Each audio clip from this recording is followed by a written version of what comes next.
Your new day continues right now. This is New Day with Chris Cuomo, Kate Bolton, and Michaela Pereira.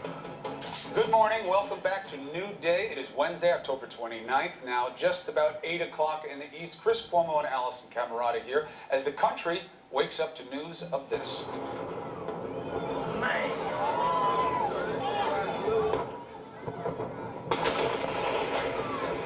Oh my goodness, that is an unmanned rocket exploding seconds after liftoff in Virginia Tuesday night, then crashing down onto the launch pad into a ball of flames. The privately built rocket was carrying some 5,000 pounds of supplies and experiments to the equipment, to the crew on board the International Space Station. We are following the very latest for you from all angles. We begin with CNN's Tom Foreman live in Washington for us. Tom, what is the latest? The latest is that the officials of this company that were Orbital Sciences were up looking at the telemetry from this rocket from the moment this happened and pretty much all night. They're looking at electronic signals coming off this rocket about its force, its altitude, its attitude, its speed, the temperature, everything they can to see if there are any signs in the numbers about where things started to go wrong. And at this hour, investigators are spreading out through the marshes there in coastal Virginia, trying to pick up every piece they can to put it back together and solve this mystery. And we have liftoff. The first stage was just seconds into a 4-minute burn when the Antares rocket stalled, fell backward, and exploded. Nearly 750,000 pounds of thrust went haywire, and spectators across the bay say the blast shook the ground even there. Immediately, probably about 5 seconds in, you just saw kind of a fireball, and it wasn't. You could tell immediately that something was wrong. It also clearly shook Virginia-based Orbital Sciences, the private contractor that built the rocket under a nearly $2 billion contract with NASA, now needs answers. The investigation will include evaluating the debris that we will find around the launch pad. If you find anything that washes ashore in the local area or came down on your farm, definitely do not touch it. No one was hurt in the explosion, but gone in a flash, 1,600 pounds of science experiments on everything from meteors to human blood flow. More than 1,600 pounds of hardware, computers, spacewalk equipment, and 1,400 pounds of food for the ISS crew. That does not create an instant emergency, but it will put extra pressure on upcoming missions to reestablish the supply chain to those astronauts in orbit. And the explosion could create political pressure, too, in the continuing debate over how much space travel can or should be put into the hands of private companies.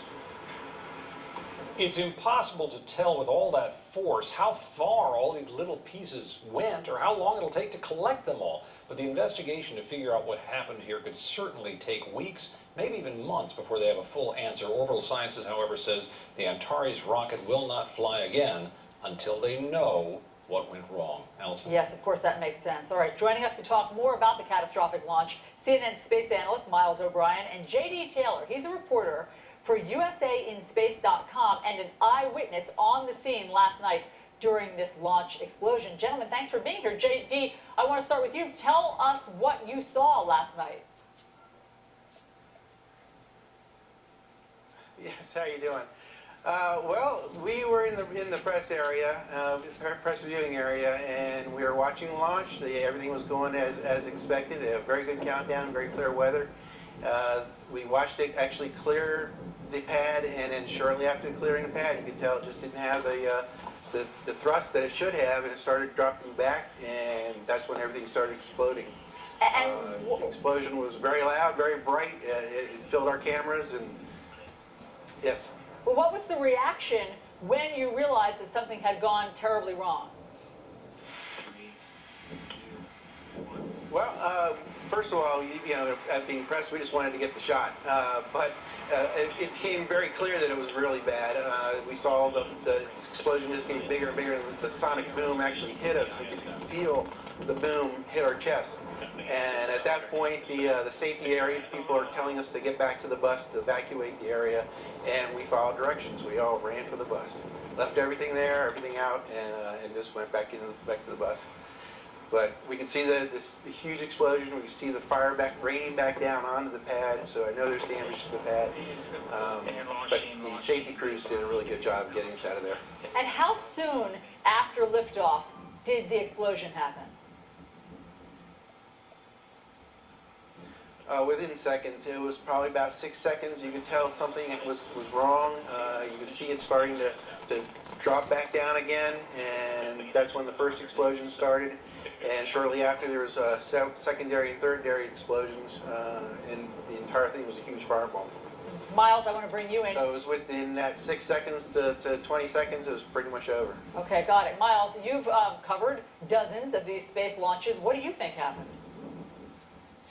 Well, if you look very carefully at what was going on in that rocket plume from these Soviet-era engines, these are, by the way, are 40-year-old engines that were originally built by the Soviets to launch their Moon-craft, which never succeeded. They were purchased by the U.S. corporation Aerojet, refurbished, and what it appears to be is some sort of debris coming off of the lower part of the engine in the plume. After that, you see a change in color in the rocket plume itself, and then things start to go bad very quickly. How much of it was the actual failure of some sort of mechanism on the rocket, and how much of it was later the decision to push the button to destroy the craft, the range safety device? Unclear where that begins and ends. So, Miles, what about these private space contractors? Are they subject to the same safety measures that NASA is? Well, safety is high, but it's a different way of contracting. It's worth pointing out that NASA has never built a rocket. They've always used contractors, whether they were Boeing or Lockheed Martin or their predecessor companies. What's happening here with Orbital Sciences and its competitors, in this case SpaceX out of California, is a different way of doing contracting. So instead of being on the factory floor telling them how to attach all the pieces of a car, they're going to Hertz and renting the car. So it's a little different relationship between NASA and the contractor, but the safety standards are supposed to be at a fairly high level. Having said that, the contractor does have more latitude in how they build the rocket. JD, you are a space enthusiast. Have you ever seen anything like this before? Have you been present for one of the explosions? No, I have not been. So yeah, it was very spectacular, disheartening, but a very impressive thing to be part of that history. How many spectators were with you? Well, we had a good amount of press people there. There was about 30 or 40 people in that area, plus there was also the NASA social group, which again is another 20, 30 people. And the VIP area is very close to that as well. Yeah, what a shock. So, Miles, what impact does this have on the space station and space travel, do you think? Well, first of all, the space station is going to be fine. They have plenty of, even if nothing arrived there, and they would have enough food until March.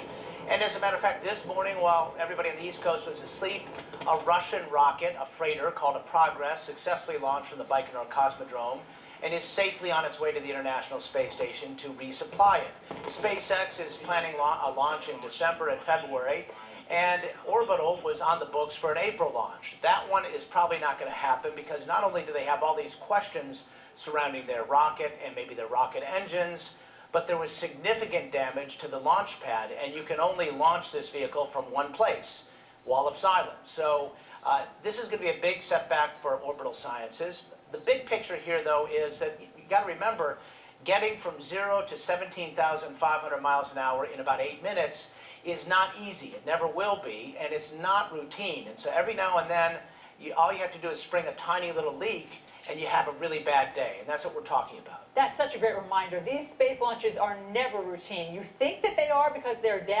calculated down to within a millisecond, but they are never routine. And as we've seen, sometimes things tragically go wrong. J.D. Taylor, thanks so much for the video that you have provided for us and for your first-hand experience. And Miles, always great to talk to you. Thanks so much. Let's go over to Chris. Now to news that the feds are